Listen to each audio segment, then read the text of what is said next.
شخصان برجسته به نام ایشانها مشهور هستند، معروف هستند و در همین مردم ما و شما هم ایشانها یک قبیله هست که ما و شما احترامشان میکنیم.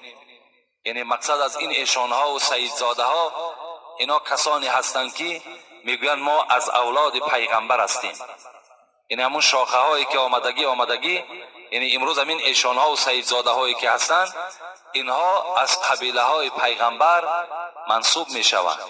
یعنی اینها همین است، دلیل اونها همین از فتوای اونها که ما از قبیله های پیغمبر هستیم. از این خاطر مادامی که قبیله پیغمبر که باشد ما اونها را احترام میکنیم، ما اونها را عزت میکنیم همچون ایشان گفته.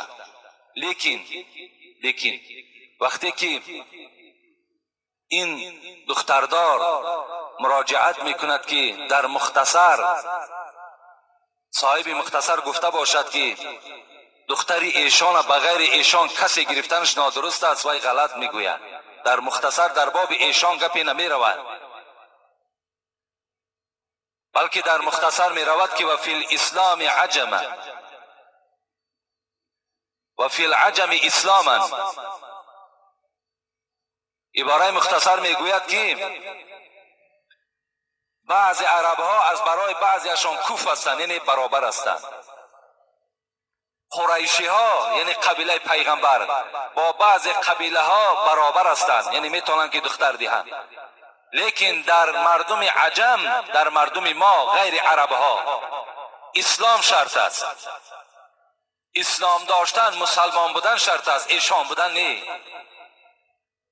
اون کسی میگوید که ما ایشان هستیم و ما عرب هستیم و شما تاجیک هستین، این به نهایت غلطی کلام میکند و یک جدایی انداختن است. این یک محله گرایی میشود. حضرت محمد اقبال لاهوری میگوید بیا ای بی ادب خود را ادب کن، بیا ای بی ادب خود را ادب کن، مسلمان زاده ترکی نسب کن. بیا ای بی ادب، ای شانی بی ادب، بیا ای بی ادب خود را ادب کن، مسلمان زاده ترکی نسب کن. مسلمان زاده هستی، نسب تا ترک کن. من فلانی هستم، من بچه فلانی هستم، اینها را ترک کن. میگوید برنگ احمر و رگ و خون و پوست عرب نازد اگر ترکی عرب کن. حضرت میگوید اگر با همین رنگ احمر، یعنی عرب ها را سرخرو میگویند، اگر عرب ها با قبیله عرب بودنشان، با سرخرو بودنشان، اگر خودشان به شما فضل دادن، ترکشان کنید که اونها برای شما لازم نیستند. در اسلام نسب داشتن این اعتبار نیست.